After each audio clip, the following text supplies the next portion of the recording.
The best and most beautiful things in the world cannot be seen or even touched, they must be felt with the heart.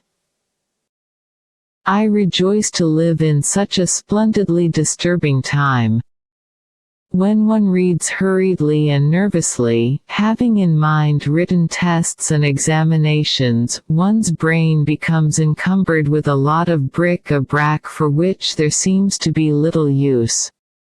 Great poetry needs no interpreter other than a responsive heart. While they were saying it couldn't be done, it was done. There is no better way to thank God for your sight than by giving a helping hand to someone in the dark. Trying to write is very much like trying to put a Chinese puzzle together. We have a pattern in mind which we wish to work out in words, but the words will not fit the spaces, or, if they do, they will not match the design. The true test of a character is to face hard conditions with the determination to make them better. If we do not like our work, and do not try to get happiness out of it, we are a menace to our profession as well as to ourselves. It is wonderful how much time good people spend fighting the devil.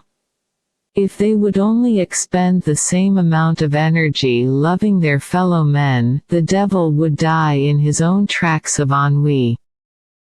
True teaching cannot be learned from textbooks any more than a surgeon can acquire his skill by reading about surgery.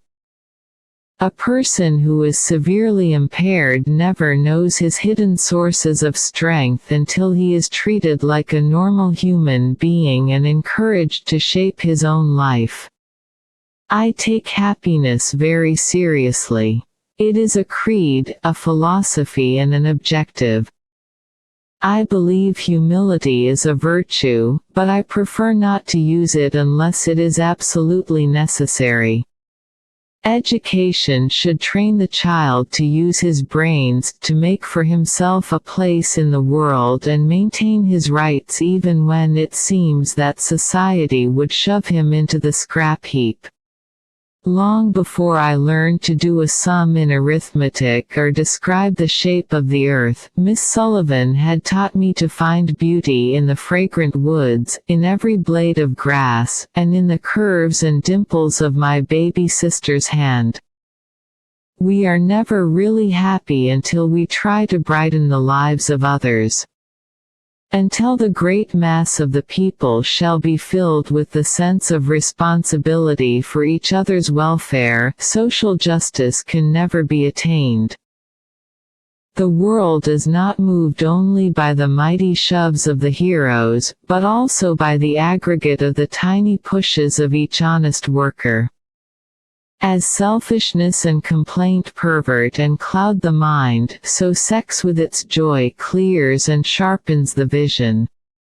I cannot but say a word and look my disapproval when I hear that my country is spending millions for war and war engines, more, I have heard, than twice as much as the entire public school system costs the nation. Faith is a mockery if it does not teach us that we can build a more complete and beautiful world. What a strange life I lead, a kind of Cinderella life, half glitter in crystal shoes, half mice and cinders. But it is a wonderful life all the same. Many people know so little about what is beyond their short range of experience. They look within themselves, and find nothing. Therefore they conclude that there is nothing outside themselves either. Unless we form the habit of going to the Bible in bright moments as well as in trouble, we cannot fully respond to its consolations because we lack equilibrium between light and darkness. There is joy in self-forgetfulness. So I try to make the light in others' eyes my sun, the music in others' ears my symphony, the smile on others' lips my happiness. I am only one, but still I am one. I cannot do everything, but still I can do something, and because I cannot do everything, I will not refuse to do something that I can do. Many persons have a wrong idea of what constitutes true happiness.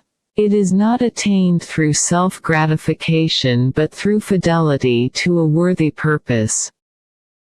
It has been said that life has treated me harshly, and sometimes I have complained in my heart because many pleasures of human experience have been withheld from me. If much has been denied me, much, very much, has been given me.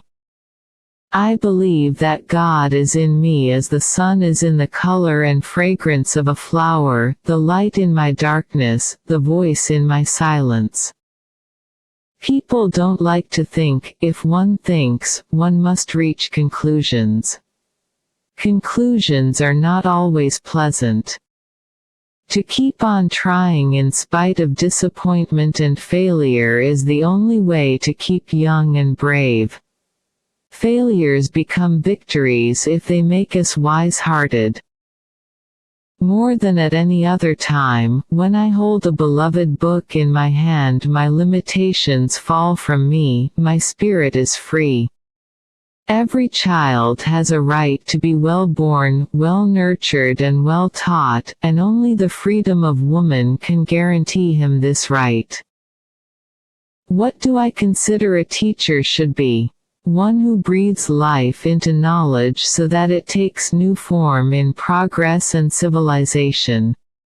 Love is like a beautiful flower which I may not touch, but whose fragrance makes the garden a place of delight just the same. I seldom think about my limitations, and they never make me sad. Perhaps there is just a touch of yearning at times, but it is vague, like a breeze among flowers. No pessimist ever discovered the secret of the stars or sailed an uncharted land, or opened a new doorway for the human spirit. So much has been given to me I have not time to ponder over that which has been denied.